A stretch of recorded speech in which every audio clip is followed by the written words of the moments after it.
কর্মীদের মনোবল বাড়াতে বৈঠক বিজেপি প্রার্থীর। এদিন গোঘাটে বিজেপি কর্মীদের নিয়ে এই বৈঠক হয়। আরামবাগ লোকসভায় সবুজ আবির ওড়ার পর থেকেই ২৬এর বিধানসভা নির্বাচনকে লক্ষ্য রেখে ৮-৬০ হয়ে মাঠে নেমে পড়েছে বিজেপি সমর্থকেরা। এদিন আরামবাগ লোকসভার বিজেপি প্রার্থী অরূপ কান্তি দিগার গোঘাটের কর্মী সমর্থকদের নিয়ে বৈঠক করেন। তিনি বলেন, অনেক তৃণমূলের কর্মীরা আমাদের কর্মীদের হুমকি দিচ্ছে, এমনকি মারধরও করছে। তারা যাতে ভয় না পায় তার জন্যই আজকের এই আলোচনা। নয়, আমাদের ভোট পর্ব মিটলো।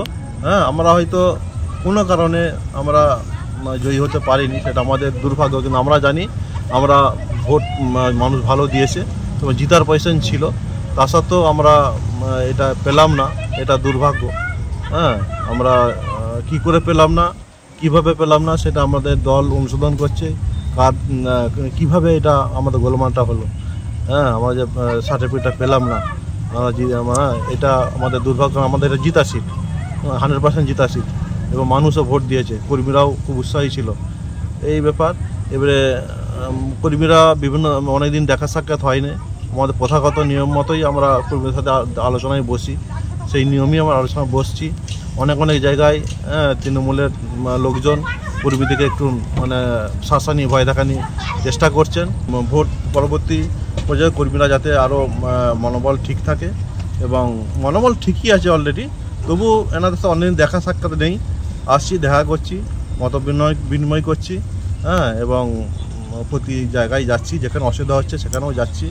যারা কর্মীরা যাদেরকে হুমকি দিচ্ছে বা শাসাচ্ছে তাদের কাছেও যাচ্ছি, যে এভাবে করে কর্মীদের মধ্যেই আমরা সময় কাটাচ্ছি। দোলন দাস বলেন, পঞ্চায়েত, বিধানসভা ও লোকসভা প্রতি নির্বাচনেই বিপুল ভোটে জিতেছে গোঘাট বিধানসভা। গোঘাটে বিজেপির ঘাঁটি অনেকটাই মজবুত, তবে কর্মীদের উৎসাহ বাড়াতেই আজকের আলোচনা সভা। গোঘাট বিধানসভা ভোটেও জিতেছে, পঞ্চায়েত ভোটেও জিতেছে, এবং লোকসভা ভোটেতেও বিপুল পরিমাণে জিতেছে। তো গোঘাট বিধানসভা নিয়ে কোনো প্রশ্ন হবে না। আমাদের গোঘাট বিধানসভার বিজেপির ঘাঁটি শক্ত ঘাঁটি এবং মজবুত ঘাঁটি। আমাদের কর্মীরা আজও শক্তপোক্ত রয়েছে। আমরা যে সংক্ষিপ্ত যেখানে যা ঝুটঝামেলা হচ্ছিল, আমরা প্রশাসনকে জানিয়েছিলাম, আমার ঊর্ধ্বতন নেতৃত্বদের জানিয়েছিলাম, ওনারা তৎপরতার সঙ্গে কাজ করেছেন, এবং আমার কর্মীদের আজকে উৎসাহ দিতেই আজকে এখানে আসা, এবং যারা আহত হয়েছে সেসব কর্মীদের পাশে আমার যে ক্যান্ডিডেট দাঁড়িয়েছিলেন অর্পদাকে নিয়ে আমরা সেখানেও যাব।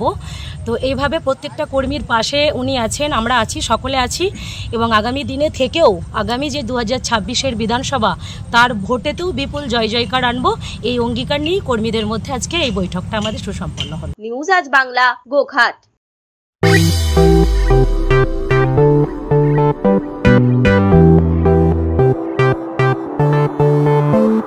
এবার আরামবাগে এসে গেল বং পিৎজা।